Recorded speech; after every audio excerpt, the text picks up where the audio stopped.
This is the moment everyone's been waiting for, the final battle for the title of the strongest in the world of Era. The commentator is losing his mind. It's the Undying War King, Lin Ji, versus the Sword Saint, Bailey Greatwall, in an ultimate showdown.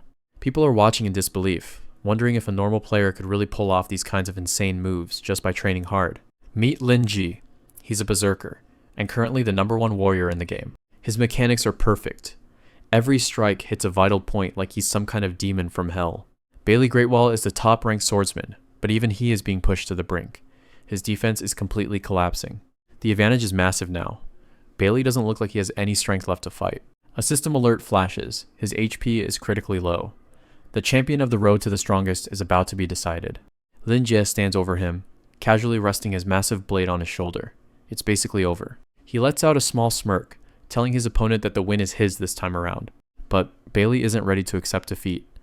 He's got that desperate, dangerous look in his eyes. He can't wrap his head around losing here, not after everything he's done to get here. Suddenly, the arena lights up red. Bailey decides that if hard work is going to beat him, he'll just throw it all away and cheat. He activates a forbidden tool, infinite weapon durability.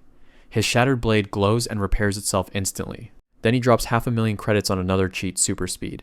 Lin Ji can only watch in confusion as the alerts flash. Bailey lunges forward with impossible momentum.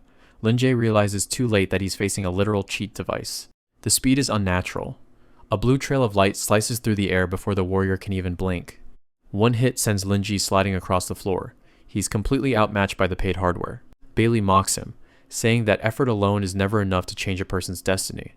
Lin Jie tries to focus, but his opponent is moving so fast he's just a blur on the screen.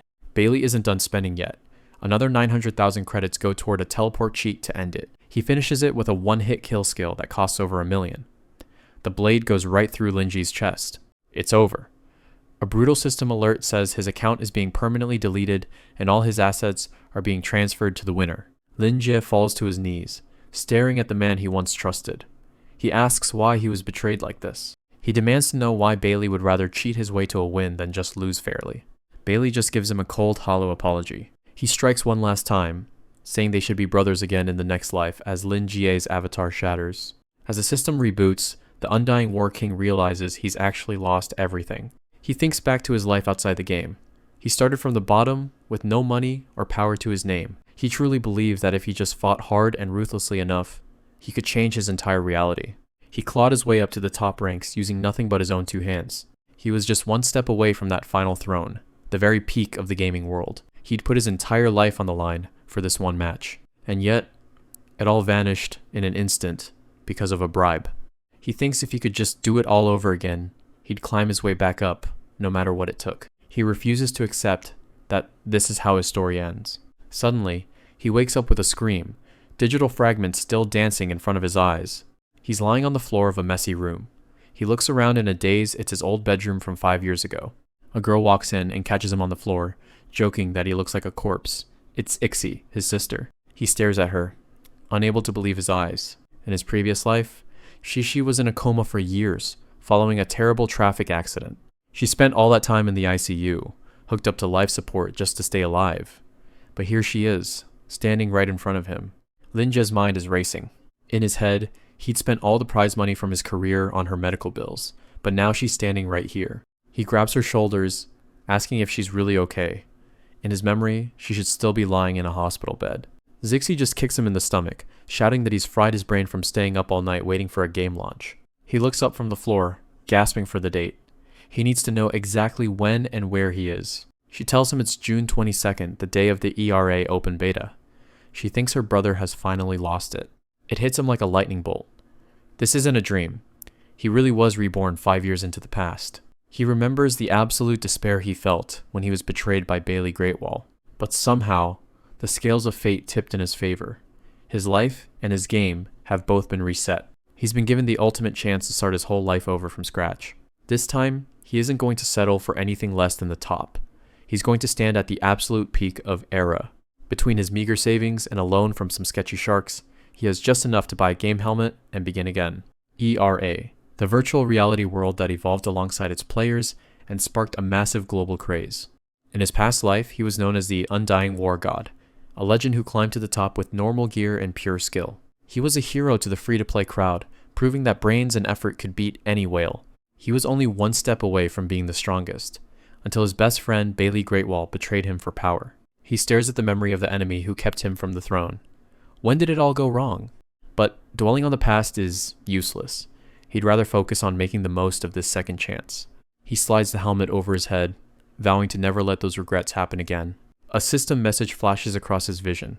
Welcome to ERA Online. He's prompted to choose his class and join millions of players starting from zero in this unknown world. Back then, there were no guides or previews. Everyone entered the game in total ignorance, forced to explore on their own. But for him, a veteran with 5 years of future knowledge, there are no secrets left in this world. He clenches his fist. His strategy and deep understanding of the world are going to be his top-tier advantages. He spawns into the world, ready to climb to the absolute peak and become the undisputed strongest. He stands in the starting zone with a confident grin. The king of pure skill is officially back. This is the beginner village plaza, the starting point for every new legend. People around him are already whispering, wondering if he's crazy for picking a warrior in these times. He checks his level 1 stats. Name, Linje. Class, warrior. Nearby players mock him for walking around so tough with no gear. He doesn't care about their comments. Even after coming back, his choice remains the same. He recalls a memory from 2 years ago, the face of a terrifying monster he once faced. He's chosen the warrior class again. No doubt about it. Even with a fresh start, he'd choose the path of the warrior every single time. People think it's a bottom-tier class that only the scrubs would pick. To everyone else, warriors are just born cannon fodder, meant to soak up damage because they can't afford flashy gear or spells. They look down on the class with pure disdain. A flashy swordsman mocks him, suggesting he pick an elegant class like his if he really wants to win. Lin Jie just smiles. He believes in the warrior's own unique path to getting stronger. He knows that by surviving every crisis through sheer effort, you earn the right to lead. That's how he became the Undying War God, the absolute top tier of the previous patch. His old stats flash. Level 80. Advanced to Berserker. The legendary title itself. Only a player who has survived countless battles without ever dying can earn that name. He looks at the other player with a smirk, asking if they'd like to make a little bet about the future. The fancy player in blue gear looks at Lin Jie with total confusion. A bet? What could a broke warrior like him possibly have to offer?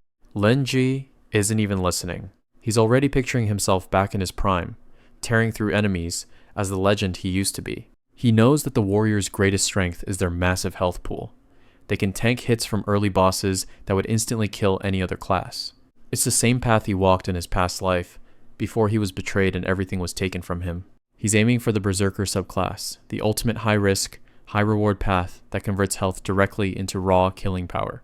Most of the rich whale players avoid it though. They only care about looking cool or having the highest starting damage. They flock to mages, swordsmen, hunters, and assassins because they have flashy skills and huge fan bases. Most parties you see right now are just piles of these squishy DPS classes.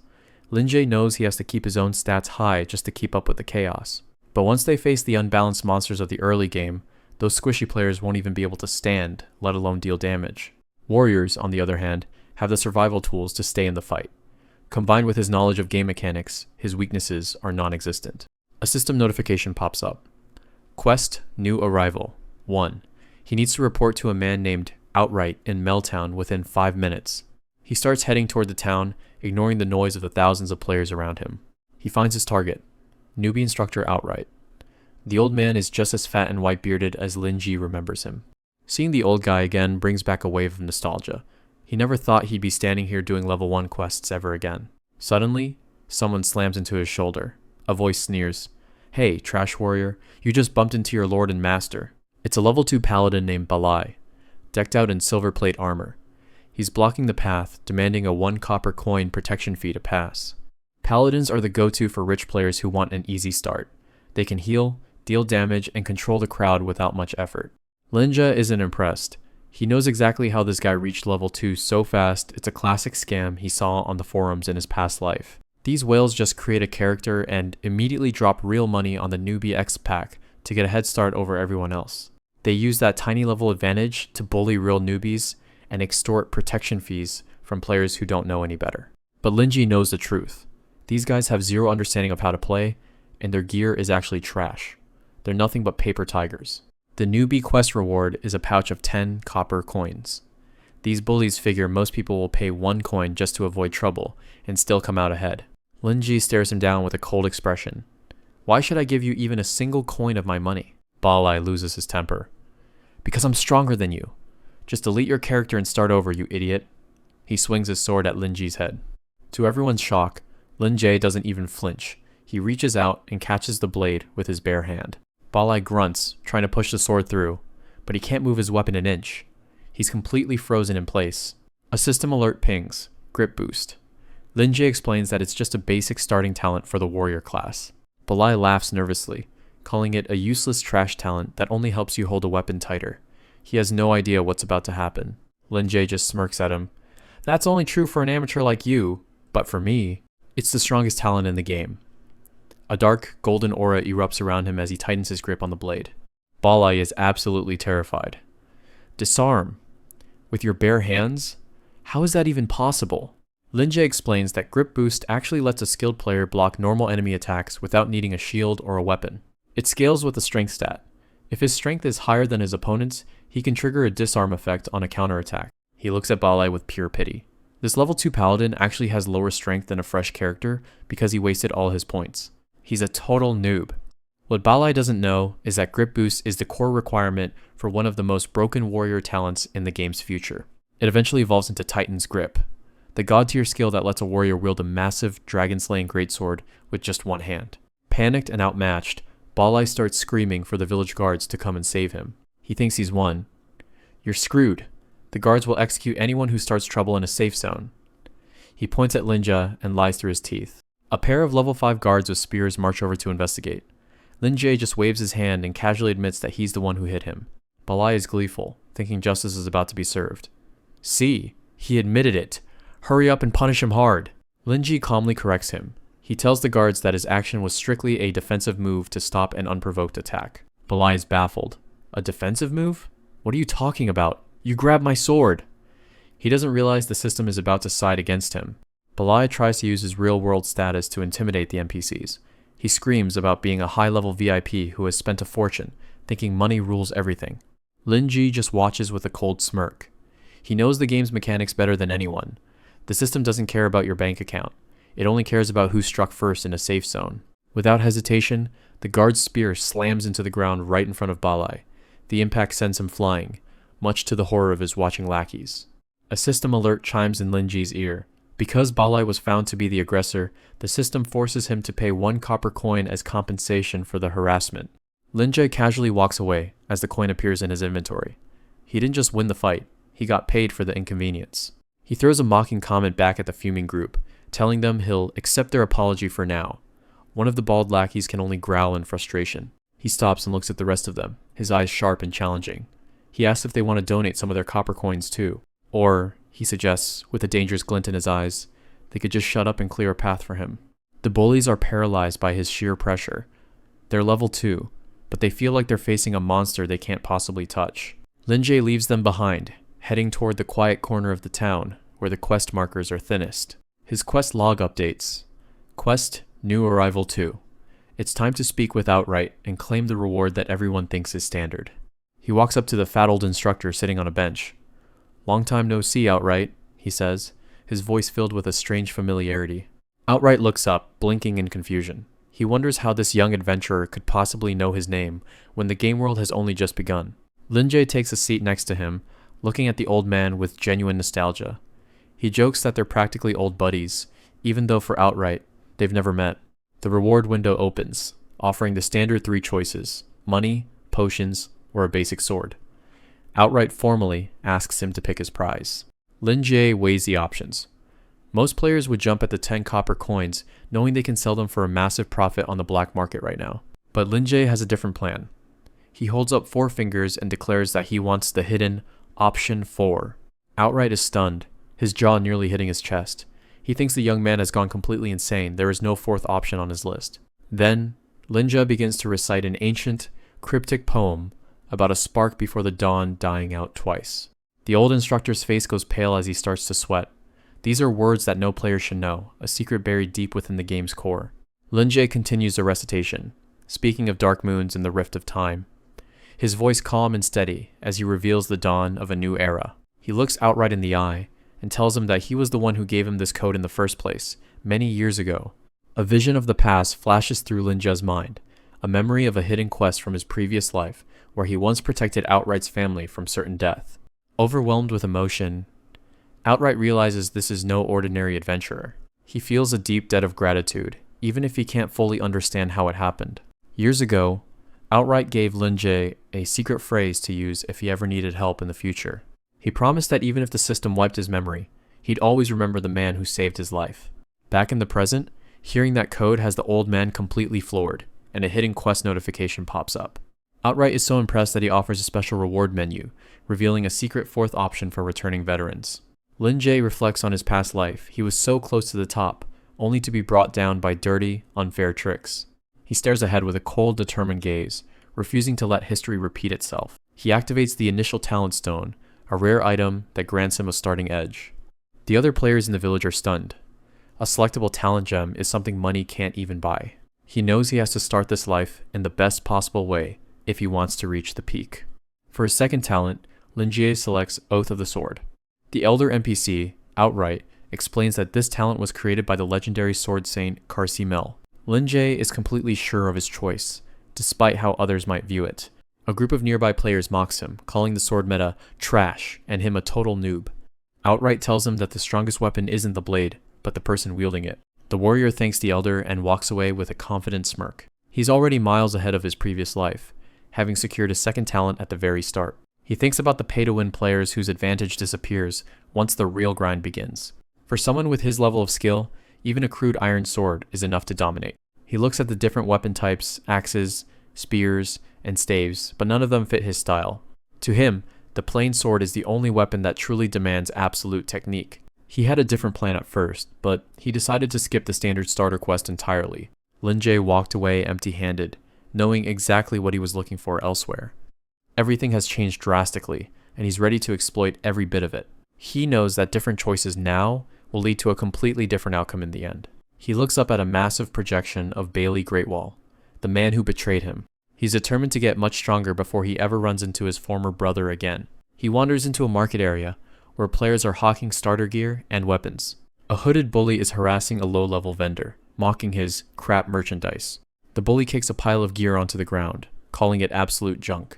Linjae reaches down and picks up a simple, unprocessed wooden club. The club is officially categorized as a mace, but he spots a hidden sword tag on it. His eyes sharpen as he recognizes the rare attribute overlap. The vendor, a life skills player named Hawk, begs to just be left alone. The hooded player, Balai, just laughs and tells him he's too pathetic to even be in the game. Linjae steps in, telling Balai that no player is inherently better than another. He ignores the bully and asks Hawk how much he wants for the wooden club. Balai is shocked by the interruption and demands to know who this guy thinks he is. Linjae pays the single copper coin he got from Balai earlier and finishes the transaction. Balai is furious that someone actually dared to spoil his fun. He claims he was doing a good deed, but Linjae isn't buying any of it. The Paladin scoffs, calling him a noob for buying garbage that nobody else would touch. He decides the trash isn't even worth his time and turns to leave. The rest of the gang follows, laughing at how he just got scammed by a street vendor. Linjae knows that most newbies would never touch a basic club like this. It was a classic scam when the game first launched, designed to trick the thrifty into wasting money. But as the undying war god, he knows his dual-type weapon is the key to his early dominance. Linjae looks at the simple wooden club, suspecting there's more to it than meets the eye, possibly an unidentified artifact. He can't appraise the true stats yet, but for now, it'll function perfectly well as a sword in his hands. The system interface confirms his identity as the one who returned, a level 1 warrior ready to rewrite history. Outside, Meltown is in chaos, a flashpoint on the front lines of a massive world event. A system alert pops up, announcing the start of the Assault of the Horror Demons world quest. He knows his place was hit the hardest during the plague, and now level 2 monsters are swarming the North Gate. In his previous life, this town was completely wiped off the map after being overrun by the demonic army. Nearby players are eager to rush out, blinded by the promise of high experience points at the gate. The guards block the way, urging the newbies to head for the safer gates until they've leveled up. Linjae doesn't want safety. He calmly tells the guard to let him through. The guard warns him he'll lose all newbie protection, but Linjae is looking for a real fight. He turns his back on the town and heads toward the gate, completely unbothered by the level gap. As he forces the gate open, his act of bravery earns him a massive reputation boost in the town.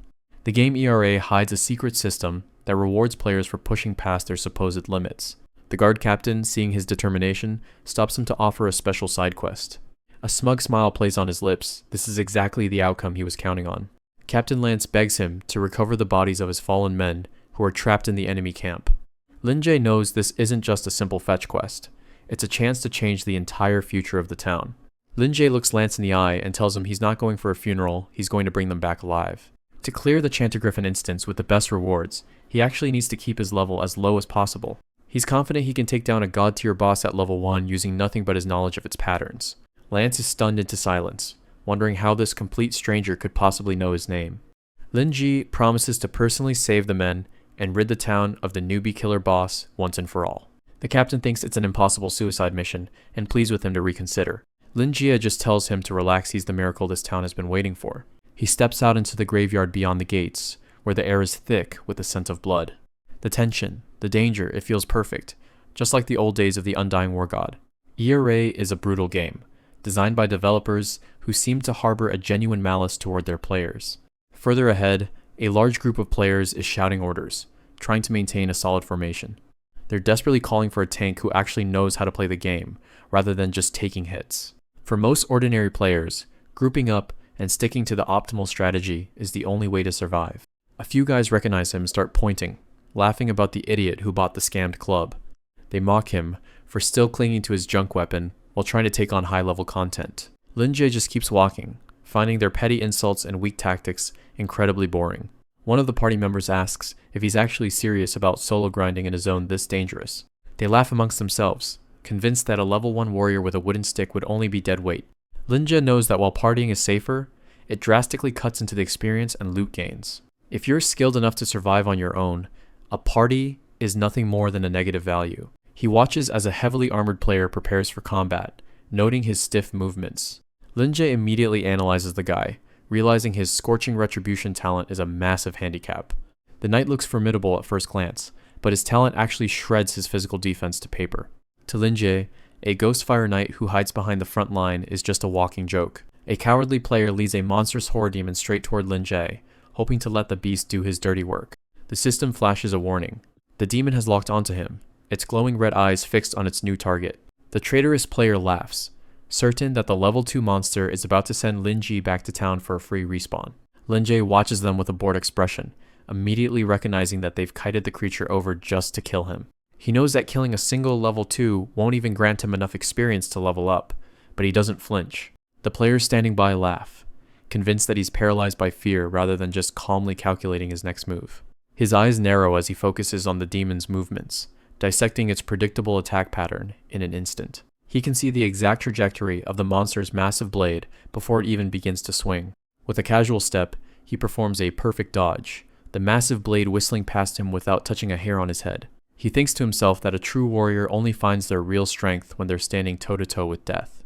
To reclaim the title of the Undying War God, he knows he must constantly throw himself into the center of danger. His wooden club begins to glow with a faint burning aura as he prepares to show them the power of a real expert. He strikes with blinding speed, landing a critical hit that sends the monster reeling back in surprise. The horror demon roars in fury, entering an enraged state that boosts its attack power by 50%. The cowardly player is horrified, shouting that Lin Jae is a moron for rushing into such a dangerous, charged-up strike. Lin Jae ignores him, feeling that he hasn't been pushed nearly far enough yet to truly sharpen his skills. He dives even closer into the monster's reach, inviting its most devastating attacks just to test his reflexes. He lands another heavy blow, the impact echoing through the graveyard as he continues his relentless assault. With a final, precise strike to the throat, he interrupts the demon's desperate attack, leaving it gasping for air. He leaps high into the air, the glowing club trailing light as he prepares for the finishing blow. He brings the weapon down with crushing force, ending the fight in a single, fluid motion. The system rewards him for the solo kill, and he reflects that this high-stakes play is the only way ERA should be played. The onlookers are speechless, unable to comprehend how a level 1 player just soloed a demon with a simple stick. They try to convince themselves it was just a string of lucky critical hits, unable to admit they've witnessed pure skill. Rex, a smug player in a blue hood and silver armor, steps forward and correctly guesses that Lin Ji is a beta veteran. He offers a hand in friendship, inviting Lin Jae to join his party because they're short 1 expert for a major raid. Lin Jae doesn't even hesitate, giving him a flat, not interested, as he tries to move past the group. Rex persists, pointing out that the Chanter Griffin instance is impossible to solo and requires a full 5-man party. A system notification appears as Rex officially sends an invitation for Lin Jae to join his squad. He tries to sweeten the deal, promising an even 50-50 split of the rewards they find inside. Lin Jae counters by explaining that the 5-player requirement is just a suggestion for the weak, not a rule for the strong. Rex is taken aback, warning him that no amount of mechanical skill can overcome the mechanics of a group instance alone. He boasts that his team is the best chance anyone has of getting the server-first rewards and legacy gear. Hawk, a player in a brown hat, warns him that the boss will summon elite mobs that will wipe them without a dedicated tank. Lin Jae looks at them, noting they just happen to need a warrior to take the hits for them. Rex laughs it off, claiming they really value his skills, though he's clearly lying through his teeth. Lin Jae sees right through the facade. They just want a warm body to act as a meat shield for the boss.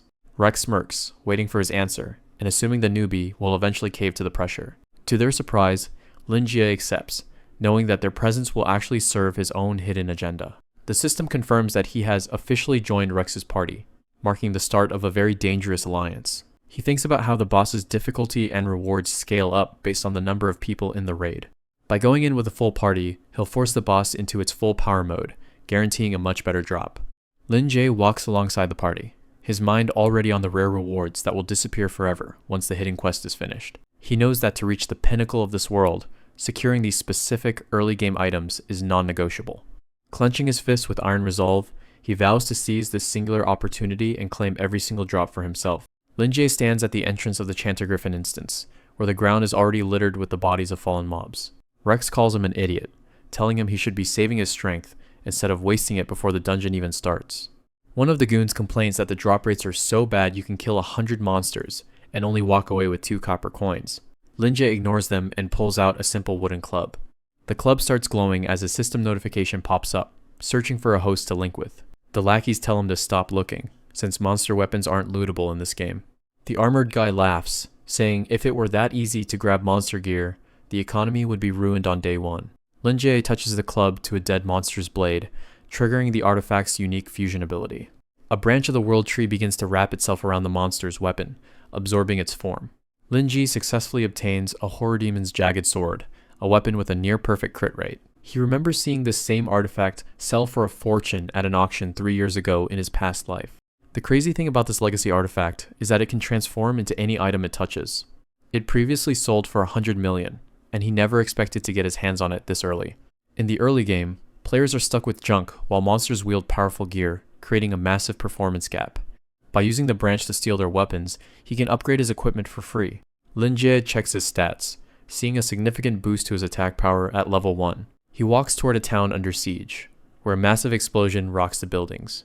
NPC soldiers are desperately fighting a level 5 boss named Chanter Griffin. Rex tells him to stay back, insisting they have to wait for the boss's opening cutscene to finish. He explains that after Griffin kills the soldiers, he'll enter a rest phase with lower damage. Lin Jae tells him he's not interested in sitting through a cutscene, and keeps walking. A soldier screams for the others to fall back as the boss looms over them. The soldiers are stunned when they see a lone player stepping up to the front lines. Lin Jae draws a sword, planning to start the battle right now, instead of waiting for a script. Another player calls him an idiot for pulling the boss's aggro so early. Rex tells his team to let the fool throw his life away. The boss focuses all its malice on Lin Jae as he charges forward. Lin Jae smirks, knowing exactly what he's doing as he prepares for the impact. He's the one disturbing the world line this time, changing the direction of the quest. His blade clashes against the boss's weapon in a shower of sparks. Rex watches from the side, planning to let the warrior act as cannon fodder before they jump in. One of his men is worried Lin Jae will take a share of the experience and loot. Rex laughs, making it clear he doesn't plan on giving him that chance. A red alert flashes on the screen as Rex kicks Lin Jae from the party mid-fight. The boss swings a massive hammer, sending Lin Jae leaping into the air to dodge. Lin Jae realizes they're baiting newbies to die just to lower the boss's difficulty. They're convinced a level 1 newbie can't possibly win this fight. Lin Jae stares down the boss with cold determination, proving they miscalculated. A dark red aura erupts from him as he declares himself a warrior reborn from hell. The force of his movement creates a shockwave that tears through the air. Rex is horrified, wondering if he just heard a sonic boom from a level 1 player. Lin Jae delivers a powerful strike, demanding the boss face its true end. Lin Jae swings his blade, commanding it to sharpen itself for the final push. A skill called Oath of the Sword activates, boosting his attack power as long as he's wielding a blade. Even with the boss's HP reaching critical levels, Rex's goons can't believe a level 1 is actually going blow for blow with it. Suddenly, Chanter Griffin erupts with a massive surge of purple energy. The system alerts everyone that the boss has entered its dangerous second phase. Lin Jie doesn't back off, stepping right into the center of the deadly aura. Rex and his crew watch from a distance, convinced Lin Jie is an idiot for trying to block a boss-level charge strike. A massive explosion rocks the area, but Lin Jie remains standing through the smoke. He knows others look down on the warrior class, calling it a dead-end choice for players with no future. But Lin Jie understands a hard truth. Not everyone in this world is born with the luxury of choice. 5 years ago, in his previous life, in-game classes were literally priced by how popular and strong they were. The wealthy snapped up top-tier DPS roles, while the poor were stuck with supports or cannon fodder like the warrior class. He remembers a time when high-end VR gear was only available to those who could afford the massive startup costs. As a commoner with nothing, he realized that if you cling too tightly to the little you have, you lose out on every other opportunity. Rex is sweating, unable to comprehend how a level 1 player could survive a direct hit like that. Lin Jie's strategy is to use the highest effort in the most dangerous conditions to pave a path meant only for someone like him. He uses a grip boost skill, turning his sword sideways to absorb the impact like a shield. He trusts his weapon completely, knowing his survival depends entirely on his own timing and reflexes. He leaps into the air with one final roar, calling for Griffin's death. The two forces collide in a blur of motion as the town buildings whiz by in the background. A blinding flash of golden light signals the end of the struggle. A system notification confirms that he's successfully slain the level 5 boss. Lin Jie stands over the fading remains of the monster, his red cloak fluttering in the wind. He admits the hit was heavy, but luckily, warriors have the high HP pool needed to survive the gamble. Walking away from the crater with just a sliver of health, he sees the massive 500% experience bonus for the underleveled kill. The level up screen pops up, officially bumping him to level 2. Back at the town entrance, Rex's group is left staring in disbelief at the empty battlefield. Rex is confused, wondering how the boss's second phase got cut short before it could even properly begin. More rewards flood in, giving Lin Jie a revered reputation in Meltown and a rare achievement. With the boss gone, the system announces that the town has finally returned to peace. Loot starts raining from the sky in bursts of magical energy. Rex's goons immediately start trash-talking, claiming Lin Jie must have abused a bug to win. Rex orders his team to start picking up everything on the ground, thinking they're still entitled to the drops. One of the lackeys tries to grab a gold coin, only to get an error message saying he isn't eligible. The guy starts panicking, yelling about why the hell the game won't let him loot the items. Rex realizes the crushing irony he kicked Lin Jie from the party earlier, so now they have zero claim to his solo kill. They watch in frustration as Lin Jie approaches, knowing they've completely screwed themselves out of the rewards. The primary drop is Chanter Griffin's Golden Bell, a powerful legacy artifact that grants protection and a knockback effect. Lin Jie looks at the small bell, surprised that such a massive boss would drop something so tiny. He reaches out his hand, ready to claim what he rightfully worked for. With a single command, all the scattered loot and coins across the field begin flying toward him. One of Rex's goons tries to swipe a coin out of the air, but he's too slow to catch anything. Lin Jie stands tall, clutching his heavy bag of loot as magical essence swirls around him, much to the frustration of those watching. Rex tries to keep his cool, telling his man Hawk not to worry about the lost items just yet. He explains that in this world, a player's death means they drop everything they've collected in the last 24 hours. Hawk is still nervous, pointing out that Lin Jie just soloed a massive boss and must be incredibly strong. Rex isn't worried, using his eagle eye skill to see that the warrior is clinging to a measly 3% of his health. He knows that even the weakest grazing strike will be enough to finish Lin Jie off right now. Rex confidently gives the order to his crew to flip on their PvP mode, declaring that Lin Jie won't be leaving the area alive. Lin Jie looks down at his spoils, noting that killing the boss earned him 100 copper coins and a mountain of crafting materials. He checks the auction house prices and realizes that single pouch is worth over $1 million in real-world currency. Rex approaches with a smug grin, mocking Lin Jie for being a gullible idiot who worked hard for nothing. Lin Jie stares back coldly, reminding Rex that he was the one who broke their deal and kicked him from the party. Rex tries to play it off, claiming they only stayed back because they had so much faith in his strength. He leans in closer, demanding that they get at least some credit for the boss kill they supposedly allowed him to take. Suddenly, a system alert flashes red, warning Lin Jie that his severe injuries have cut his stats and health to a fraction of their normal levels. Lin Jie stumbles, coughing up blood as Rex's group surrounds him, knowing he's finally reached his limit. Lin Jie's eyes narrow as he listens to Rex, his mind racing for a way out of the trap. Rex laughs, revealing their true nature as the infamous Rex Rogues men who kill monsters and players alike without hesitation. He looms over the wounded warrior, telling him it's time to hand over everything he's gathered. A sudden volley of energy arrows streaks toward Linja, forcing him to keep on the defensive. He recognizes the skill as Eagle Eye, a hunter ability that makes it almost impossible to miss on open ground.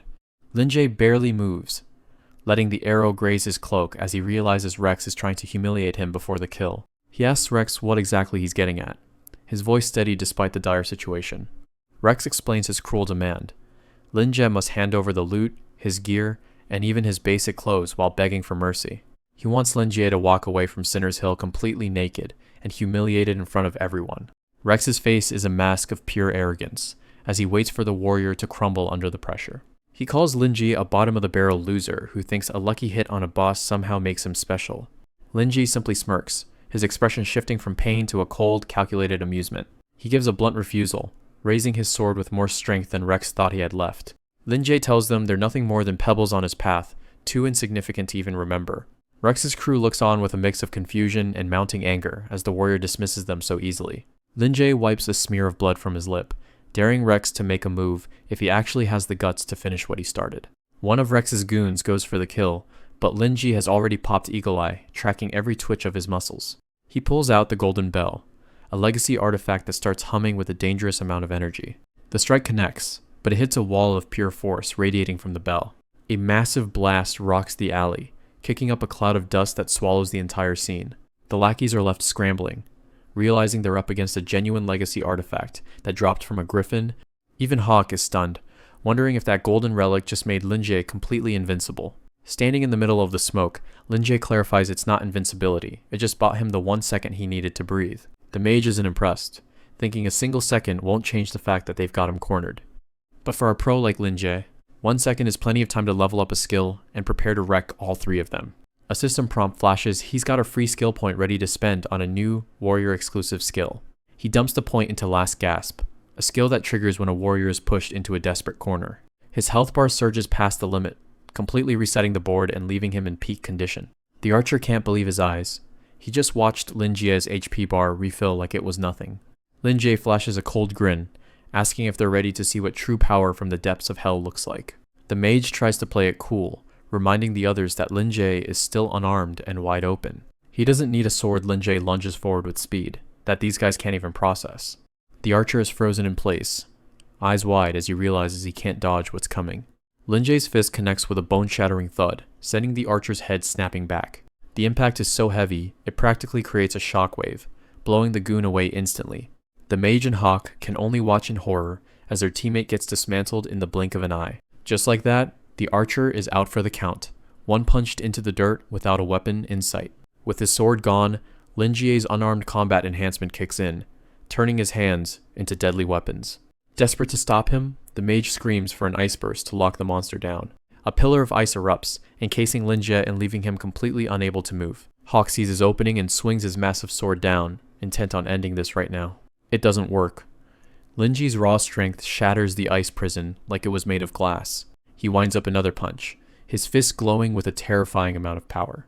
A massive burst of energy explodes from the impact, lighting up the entire street. Linjie stares them down, mocking the mage for thinking a pathetic frost spell could actually hold him. The mage is losing his mind. Linjie should be weakened by his injuries, but his battle aura is only getting stronger. Before he can cast another spell, Linjie closes the gap and grabs the mage right by the face. The guy is paralyzed with fear, finally realizing that he's not fighting a normal player anymore. He starts screaming cheater, convinced that Linjie has to be hacking to have this much power. He stares into Linjie's eyes, seeing nothing but a cold, overwhelming force that he can't hope to beat. In his mind, Linjie has transformed into a literal demon, a monster that shouldn't exist in the game. Linjie doesn't care about the accusations. He just tells the guy it's over because he's already lost. He thinks back to his path, knowing he can't afford to fall as low as the people who abandon everything for power. He laughs in the mage's face, saying, "Only losers cry about hacks when they get outplayed." Terrified for his life, the mage starts begging, promising to quit the gang if Linjie just lets him go. Linjie isn't in a forgiving mood, activating his grip boost with a simple too late.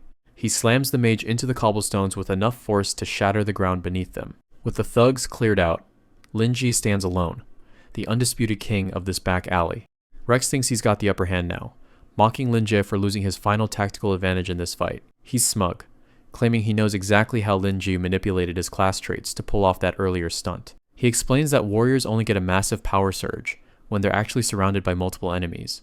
A system prompt confirms it. The Desperate Stand trait triggers only when at least 3 enemies are encircling the player. Since the others are down and it's just a 1v1 now, Rex is convinced the trick won't work and the fight is over. Lin Jie just stares him down, his grip tightening on his massive greatsword as he prepares for the real duel. Rex drops his hood to reveal he's an executioner, a high-level PK class that specializes in dismantling players one-on-one. The two clash in a shower of sparks, the impact vibrating through the entire alleyway. They trade blows in a high-speed blur, with Rex relying on his class's weak point assault trait to find an opening. Lin Jie knows the risk. Executioners are designed to stack debuffs with every hit they land. A system window breaks it down, a headshot blinds a target, while a hit to the arm disarms you completely. Despite the pressure, Lin Jie remains calm, his eyes tracking every flicker of Rex's blades. Rex mocks his opponent, surprised that Lin Jie can keep up this much speed while swinging such a clumsy, heavy sword. He lunges forward with a strike coated in purple energy, intent on ending the fight with a single lucky graze. Rex laughs like a maniac, telling Lin Jie he'll be begging for a quick death once the debuffs start crippling him. Lin Jie has heard enough. He starts channeling a surge of raw energy into his next explosive move. He creates a massive shockwave to open up some distance, catching the smug killer completely off guard. Rex is genuinely shaken. He can't believe a warrior with half stats still has this much destructive power. He tries to play it cool, banking on the idea that Lin Jie won't be able to win a long-term war of attrition. Lin Jie shuts him down instantly, making it clear he has no intention of letting this drag out for another second. He ignites into a blur of fire and fury, charging forward to send Rex straight to the respawn crystal. Rex's eyes widen as he realizes he's staring into the face of a monster that shouldn't exist at this level. A final, crushing impact rings out as Lin Jie delivers the finishing blow through Rex's defense. Rex wakes up at the Meltown respawn crystal, stripped down to his underwear and looking completely dazed. To make matters worse, a system message confirms his level has dropped from 3 to 2 as a death penalty. He stands there half naked in the town square while his goons remind him that all the gear he stole from others was just looted back. He's bright red with humiliation, unable to believe that all his expensive items were looted in one go. He screams Lin Jie's name at the sky, swearing that he'll never let this public humiliation go unpunished. Back in the alley, Lin Jie looks down at the pile of high-tier gear Rex left behind after his pathetic defeat. Hawk, the only goon left, rubs his head in pain, glad he dumped all his points into defense so he didn't get one shot. He looks up, just as Lin Jie starts walking toward him with a cold, unrelenting gaze.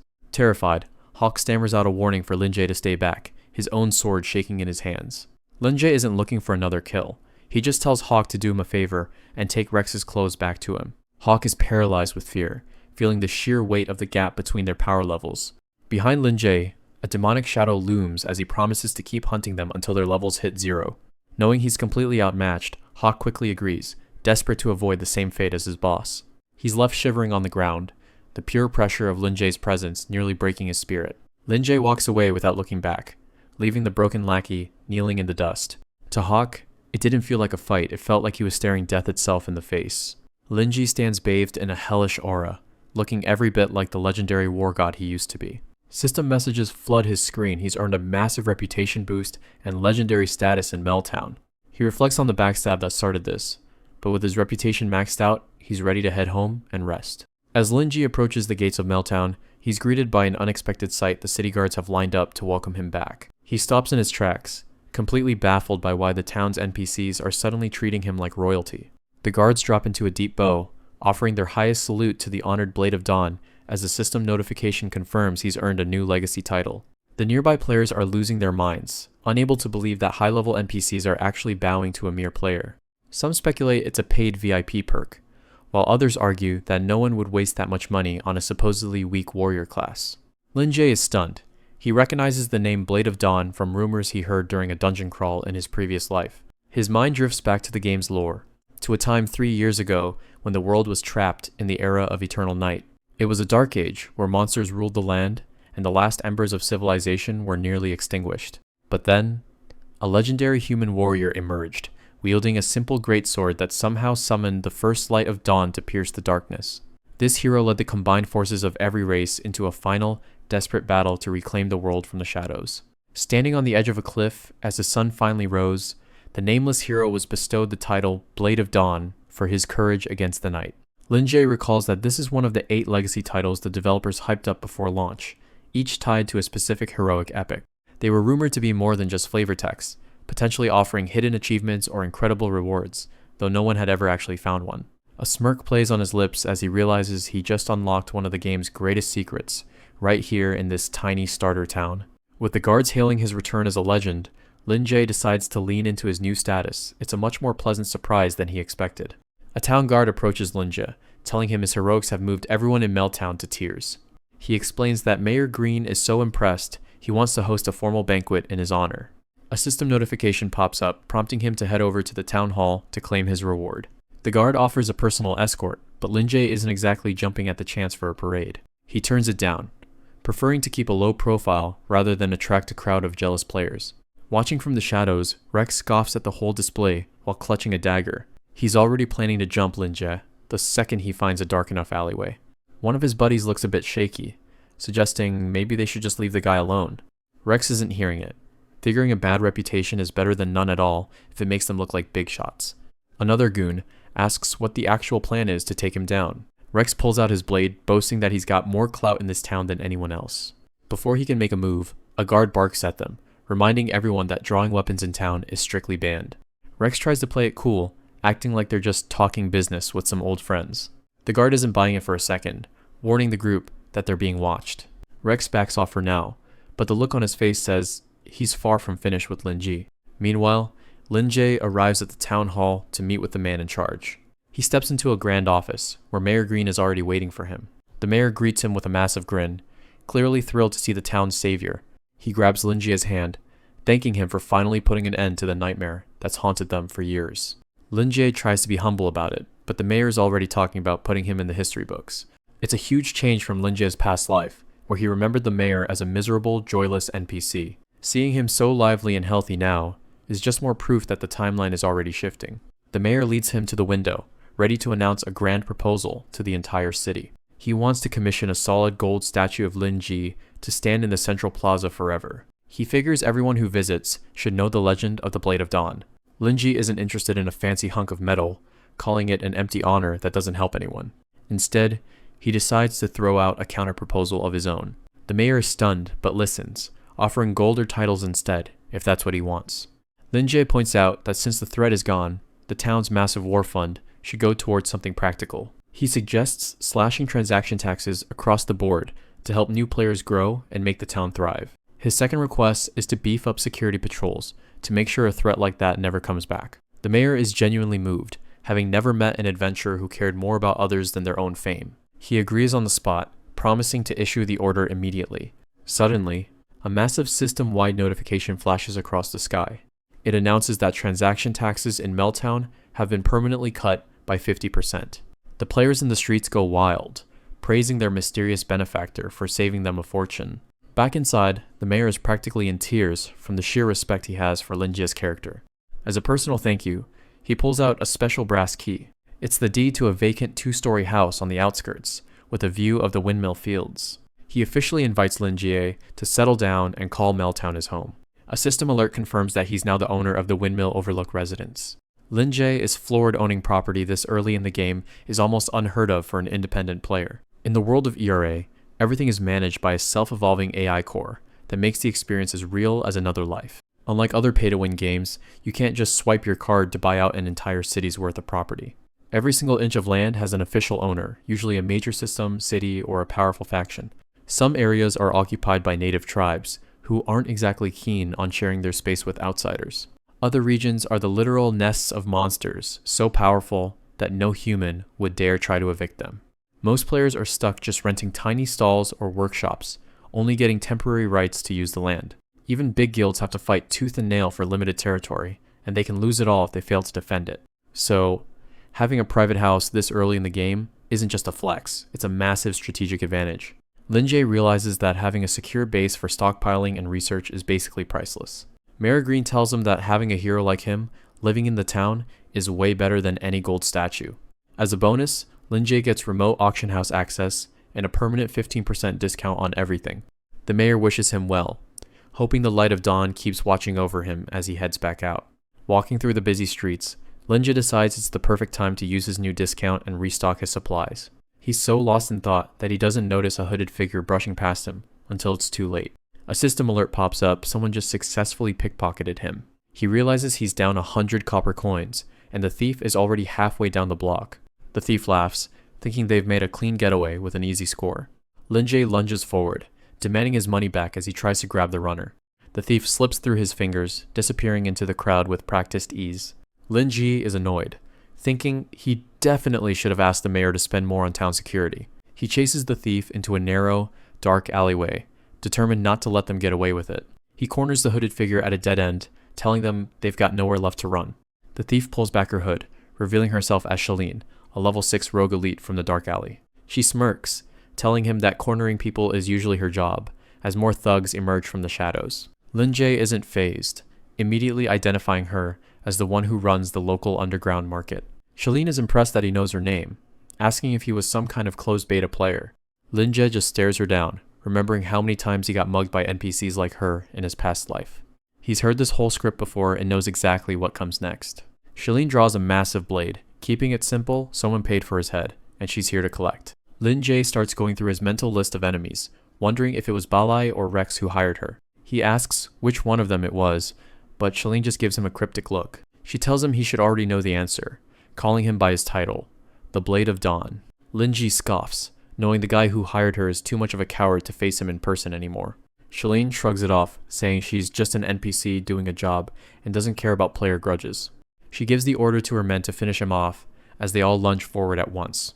The thugs attack, but Lin Jae moves through them like they're standing still, parrying every strike. With one powerful overhead swing, he smashes a guy right into the pavement. He stands over the defeated thugs, his blade glowing as the shards of their broken weapons litter the ground. Shalene starts clapping, admitting that he's actually pretty decent for a kid. She decides that robbing someone this strong is a losing deal and isn't worth the effort. She orders her remaining men to fall back, telling them they don't stand a chance against him anyway. As she leaves, she jokes that her fee wouldn't even cover the medical bills for the idiots he just thrashed.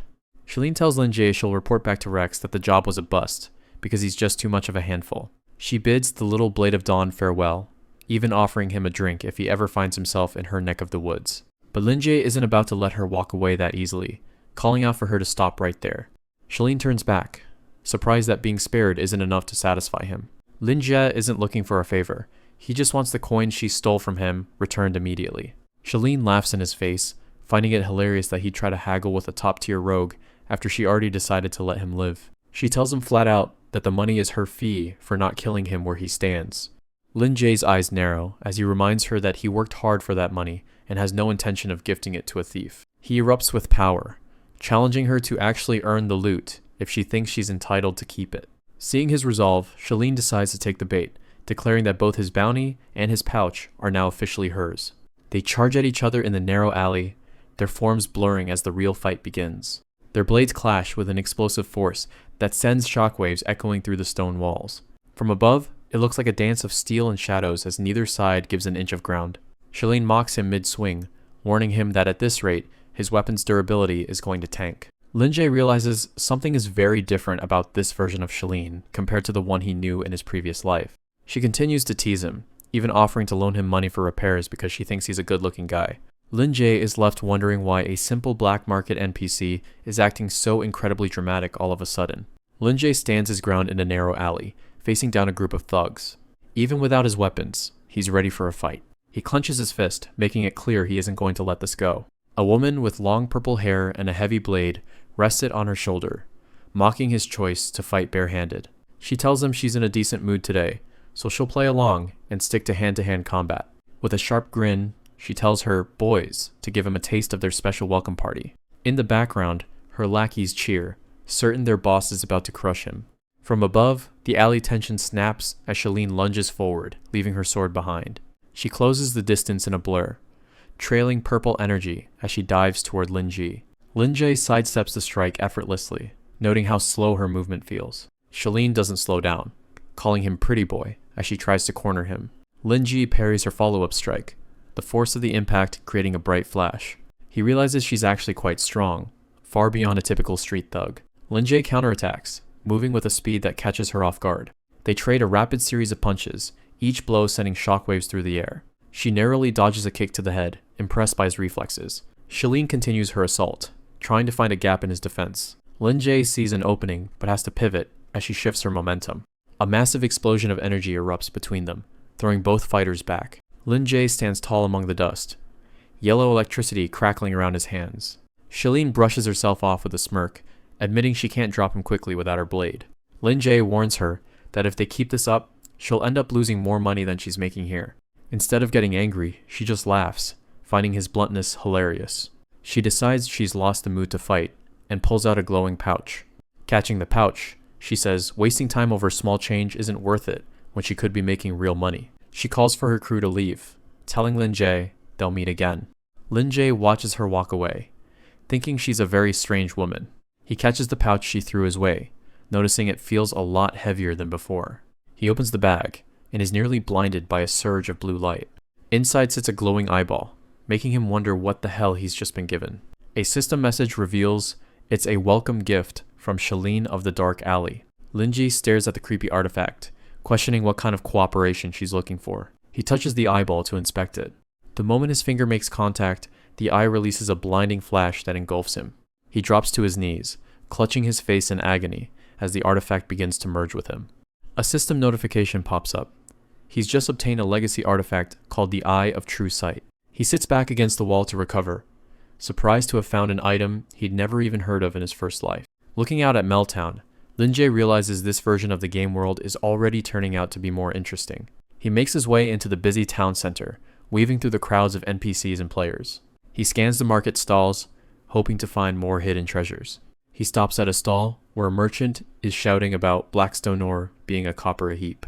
Looking at the piles of purple crystals, he notes that it's the most common basic mineral in the game. Everyone else sees it as useless junk taking up space, but Lin Jae has other plans. As Lin Jae stares at the pile of junk, a system notification pops up.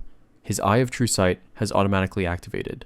His eye glows with a piercing light as he focuses on a specific stone that the merchant completely overlooked. To anyone else, it's just scrap, but through Lin Jae's enhanced vision, this one rock stands out from the rest. The appraisal finishes, revealing a hidden starlight stone buried deep inside the ordinary black rock. He can't believe his luck. Wandering over and stumbling onto a treasure this easily feels like a massive win. He flips a single copper coin to the merchant, deciding to take the junk off his hands before anyone else notices its value. He asks the merchant if the rock is for sale, and the guy practically trips over himself to confirm the deal. Handing over the stone, the merchant laughs to himself, thinking he's just found the world's biggest sucker. Lin Jae just walks away with a smirk, while the merchant celebrates what he thinks is the easiest lucky copper of his life. Lin Jae cracks the outer shell of the rock, revealing the purple glow of the gem hidden inside. It's a flawless starlight stone, a rare find that normal appraisal skills would never be able to see through.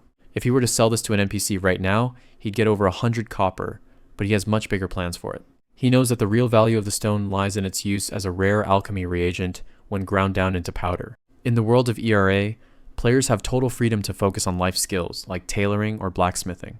Most people treat these jobs as a way to relax between battles, so almost every player dabbling in the game picks up a profession or two. However, there's one life profession that Lin Jae knows most people avoid because of its dangerous reputation. Alchemy is notoriously difficult to master one small failure, and the resulting explosion can literally be fatal. The system even bluntly states that an alchemist's failure can mean slaying yourself. Lin Jae pulls up the current market prices for alchemy products, wanting to see what the economy looks like. A medium healing potion is priced at 10 copper, but the daily supply is strictly limited to 1 bottle. He realizes that with the current cost of materials, most alchemists are actually losing money on every sale. That's not even accounting for the 60% failure rate that rookie alchemists have to struggle with. It's a money pit that ends up bankrupting players who think they can get rich quick off of potions. But after spending 5 years in this world, Lin Jae knows several hidden recipes that the general public hasn't discovered yet. He knows the real secret to profitable brewing is using starlight stone powder as the key ingredient. Thanks to his unexpected gain from the incident with Shalene, he now has the chance to make a massive fortune. Nearby, 2 goons watch him from the shadows, noticing that he's stocking up on supplies again. Assuming he's a veteran from the closed beta, they decide to follow him and copy everything he buys. One of them is already doubting himself, wondering if the seller sweet-talked him into buying a worthless stack of ore. Even the merchant starts to panic, worrying that he just sold off his blackstone ore way too cheap. Unbothered by his tale, Lin-Jae sits on a bench and prepares enough materials to brew 100 potions. He crushes the starlight stone in his hand, producing a fine, flawless powder. The goons watch from a distance, convinced that he's making a high-tier product and that the black stone must be the key. They decide to copy his technique exactly, thinking they finally discovered his secret to making money. Following his lead, they start crushing their own stones, unaware that they're just making common black stone powder. Meanwhile, Lin-Jae begins the delicate process of pouring leaf essence into his crystal bottles. He adds the starlight stone powder to the essence, which immediately begins to react and glow. He knows this catalyst will multiply the effects of the low-tier herb juice by several times over. As he heads toward the fountain, the thugs think he's about to perform some kind of advanced ritual. They watch intently, wondering if the fountain itself is a required ritual site for high-level crafting. He plunges the bottle into the water, the mixture bubbling as it reaches its final stage of brewing. He pulls out a glowing green liquid, his first batch of high-quality potions complete and ready for the market. A system notification confirms his success. Lin-Jae has obtained a high-quality, medium healing potion. He inspects the glowing green liquid, satisfied that it looks and functions exactly like the ones sold in high-end stores. From a distance, the two goons watch him finish his crafting at the fountain, completely oblivious to the real secret behind his success. System windows flood his vision as he rapidly produces more bottles, the notifications stacking up with every successful craft. In just a short time, he successfully produces 100 medium healing potions, a feat that would normally bankrupt a beginner alchemist. His alchemy proficiency skyrockets, earning him the rank of skilled as he realizes his past life knowledge is still a goldmine. Word of the high-quality stock quickly spreads, and a crowd of desperate players gathers around Lin-Jae, begging to buy his potions. 1 hour later, the area around the fountain is quiet again. He has completely sold out of every single bottle. Lin-Jae weighs a heavy sack of coins in his hand, noting that selling just a single copper cheaper than the shops ensures an instant sellout. He calculates his earnings. His initial investment of 100 copper has ballooned into a staggering 1,000 copper in just 60 minutes. He smiles at the massive profit. His reward for the day has effectively been multiplied by 10 thanks to his alchemy. Meanwhile, the two thugs are convinced they've stumbled onto top-secret beta intel that could shake the entire game's economy. Jabba excitedly mixes his junk ingredients, thinking he's following the secret recipe to the letter. But instead of a healing potion, a foul, purple cloud of smoke erupts from his bottle, signaling a catastrophic failure. The system warns them they've created toxic sewage, but they're too blinded by greed to stop now. Unaware of the danger, Hawk encourages his partner to give the strange bubbling mixture a taste test. Suddenly, a server-wide announcement rings out. Player Jabba has officially slain himself through his own incompetence. Other players stare in shock at the spot where Jabba just perished, confused by the sudden and bizarre suicide. Watching the scene from afar, Lin-Jae muses that alchemy is a curse for those who try to shortcut the system without understanding it. With his pockets full and his work finished, Lin-Jae prepares to log off and figure out how to spend his new pile of cash. Apartment 401 isn't much to look at, but the person inside is about to turn it into a gold mine. Lin-Jae takes off his helmet, having just converted a small amount of in-game gold into a fortune in the real world. A notification pops up confirming that 5 million yuan just landed in his account, proving the system works. He stares at the screen with a satisfied smirk, knowing his second chance is already paying off. That peace is short-lived though, as a heavy banging at the door breaks the silence. Young Master Rex kicks the door open, flanked by his thugs and demanding the protection money they're here to collect. Lin-Jae's mother tries to argue that the debt isn't due until the end of the month, but they aren't listening. Rex is fuming after losing $1 million in the game era, and he's decided to take his frustration out on them. He looms over her with a cold stare, clearly looking for a fight to satisfy his own ego. She begs for just a few more days, her voice trembling as the thugs start to move further into the room. Rex doesn't care about their situation. He's already looking for other ways to settle the score. One of the lackeys suddenly lunges forward and grabs Shishi, dragging her away while she struggles and screams for help. Her mother panics, reaching out as the situation turns from a simple debt collection into something much worse. Rex smirks cruelly, suggesting that a girl like she would fetch a very high price on the market. He turns to mock Lin-Jae, calling him a useless piece of trash who hides behind games while his family gets torn apart. He even suggests that Lin-Jae should sell his organs, since it's the only way a loser like him will ever be worth anything. Lin-Jae finally speaks up from the corner, asking if 1 million yuan would be enough to shut them up for good. He holds up his phone, his expression completely calm as he stares down the bullies. The thugs laugh at the obvious bluff, until a real-time transfer notification hits Rex's phone. Rex stares at the screen, in total disbelief. Exactly 1 million yuan has just been deposited into his account. Lin Jie repeats the question, his cold eyes fixed on the man who was just threatening his sister.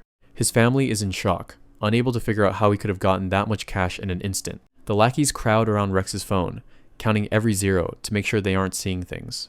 It's real. The atmosphere shifts instantly from mockery to pure confusion. Rex grabs Lin Jie by the collar, refusing to believe that a game-addicted loser could pull this off. He demands to know where the money came from, his pride stung by the fact that Lin Jie isn't begging for mercy. Lin Jie just stares back, telling his mother to head back inside while he deals with this piece of trash. Rex is losing his mind. He lost $1 million in-game, and seeing his victim throw that same amount around feels like an insult. He pulls out a knife, claiming the $1 million Lin Jie sent doesn't pay back the debt, it's just compensation for his in-game loss. Lin Jie's gaze turns icy as he realizes Rex has no intention of stopping here. Rex lunges with the blade, but Lin Jie moves with a speed that the human eye can barely track. The thug freezes in midair, shocked to see his target simply vanish from right in front of him. Lin Jie appears right next to him, letting Rex know that his skills aren't limited to just a virtual world. A sickening crack fills the room as Lin Jie pins him to the floor, leaving Rex in disbelief that this gamer brat could actually fight. Lin Jie looks down at the screaming bully with a cold smirk, finally letting his true power show. The lackeys are shouting threats, but they're too scared to move while Lin Jie has their boss in a lock. Rex's tough guy act completely dissolves as he begs for Lin Jie to let go before his arm snaps in half. Lin Jie doesn't let go, his gaze fixed on Rex like a predator that's finally caught its prey. To Rex, the guy holding him down doesn't look like a student anymore, he looks like a demon straight out of hell. Lin Jie asks him point blank if he still plans on squeezing his family for more money. Rex starts babbling about a misunderstanding, promising that he has no reason to hassle them now that the debt is paid. Lin Jie looks at the remaining goons, who are all too happy to agree with their boss and stay out of the way. Lin Jie stares them down, giving them one last chance to get lost before he loses his patience.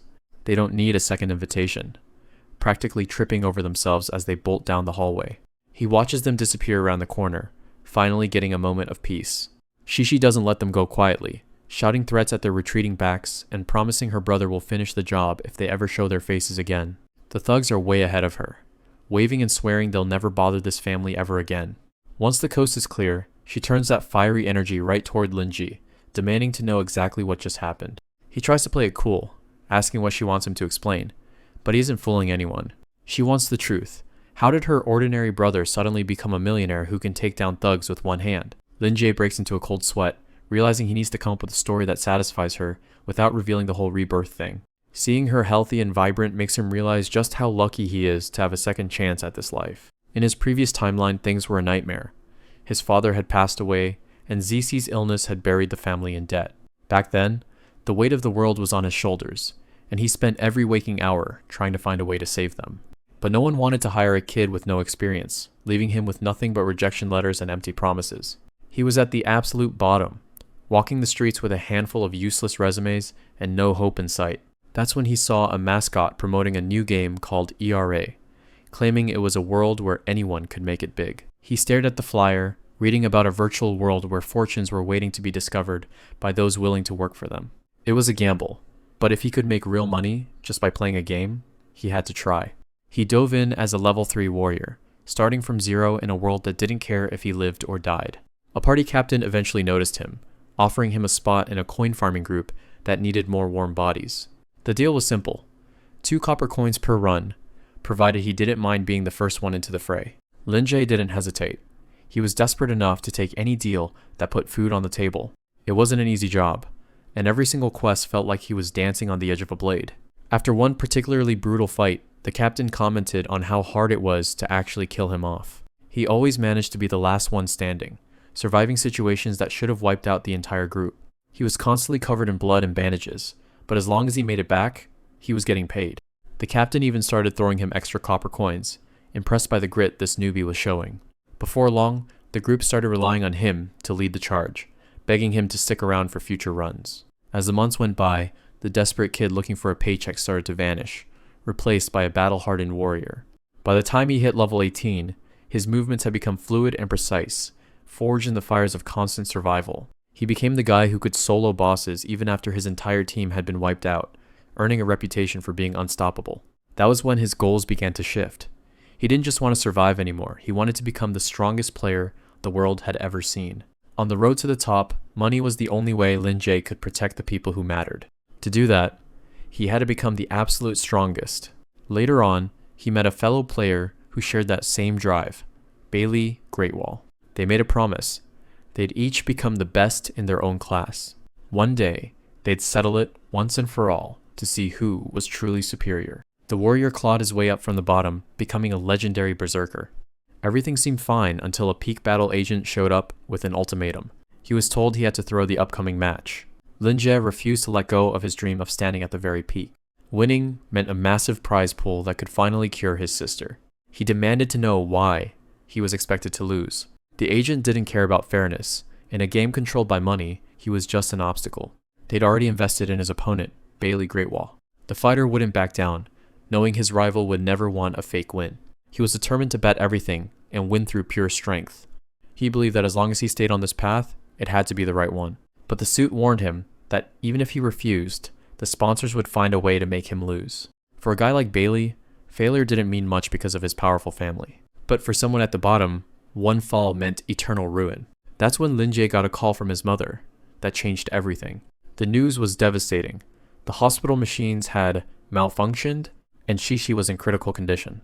The phone slipped from his hand as the weight of the situation hit him. He was left completely broken, watching everything fall apart. Back in the past, his sister saw right through his act and asked if he'd been crying. He forced a laugh, telling her he was just happy about his progress. She didn't buy it, finding his sudden mood swings weird. The player lied, telling her he'd hit it big by selling a rare mystery box item. She immediately tried to take his helmet, but he reminded her she was too young for the game. Everyone has their own reason for becoming a player. Some do it for glory or dreams, while others just want to escape reality. For Lin Jie, the goal was simple, becoming the strongest. Those at the bottom have to be tough, trading their lives just to survive. Behind every lucky survival is a desperate reason to keep going. That was his reason for stepping into the game in the first place. He arrives at the official store, Dimensional Edge. He looks up at the Supreme Thunder Rig, a top-tier setup costing 1 million credits. In his previous life, he could barely afford the mid-tier gear even late into the game, but his rival had been using this kind of equipment from the very start. The shopkeeper spots him and assumes he's just looking for cheap gear. Lin Jie tells him straight up that he wants the Supreme Thunder. The guy scoffed, telling him that gear was strictly for the top-tier pros. The shopkeeper tells Lin Jie to stop dreaming a kid like him would have to grind for 10 years just to get close to a rig like that. Suddenly, an arrogant voice cuts in, demanding a Supreme Thunder with full payment. The shop owner immediately switches gears, fawning over Rex and praising his sharp eye for the best gear in the city. Lin Jie recognizes the voice immediately. It's a sound he isn't too fond of. Rex is still fuming over his in-game loss, blaming his defeat on a bad setup. He starts bragging that if his gear hadn't been trash, he would have stomped his rival into the ground. Then, he turns around and sees the very person he was trash-talking standing right there. Lin Jie doesn't look impressed, asking the guy if he's actually looking for another beating so soon. Rex tries to play it cool with a smug grin, acknowledging that his opponent is tough. He reminds Lin Jie that this isn't the game anymore in the real world. His group calls the shots. His lackeys seem a bit skeptical, reminding him that he said the exact same thing right before they got wrecked. Rex ignores them, pulling out a knife and declaring that without cheats, 3 of them will easily win. The shopkeeper starts panicking, begging them not to start a brawl and wreck his store. The coward even tells Lin Jie to just hurry up and beg for forgiveness, so nothing gets broken. Lin Jie sighs, telling them not to bring game world drama into reality. Rex isn't listening. He's obsessed with taking back the dignity he lost in the virtual world. His goons are still whining about the levels they lost, fueling their boss's rage. Finally, Rex loses it and lunges forward with the blade, screaming for his rival to die. In an instant, something clicks in the back of Lin Jie's mind. To him, the entire world suddenly grinds to a halt. 5 years of non-stop fighting in the game era did something to Lin Jie's brain. It boosted his reaction speed so much that the rest of the world seems to drag in slow motion.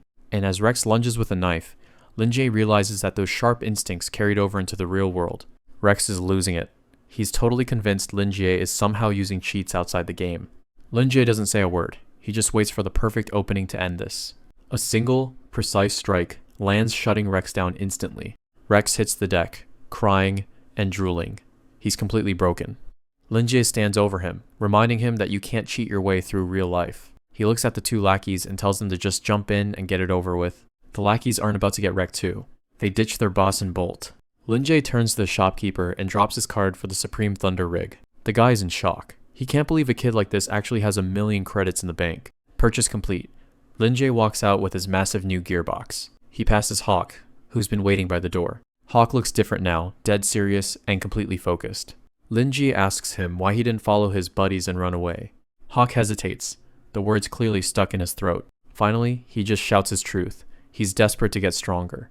Lin gives him a curious look. This wasn't the reaction he expected. Hawk drops into a deep bow, addressing him as Lord Blade of Dawn. He's dead set on it. He wants Lin to take him on as a disciple. Lin just laughs it off. He's got no interest in teaching anyone right now. Hawk isn't taking no for an answer and grabs him, begging for just a moment to explain.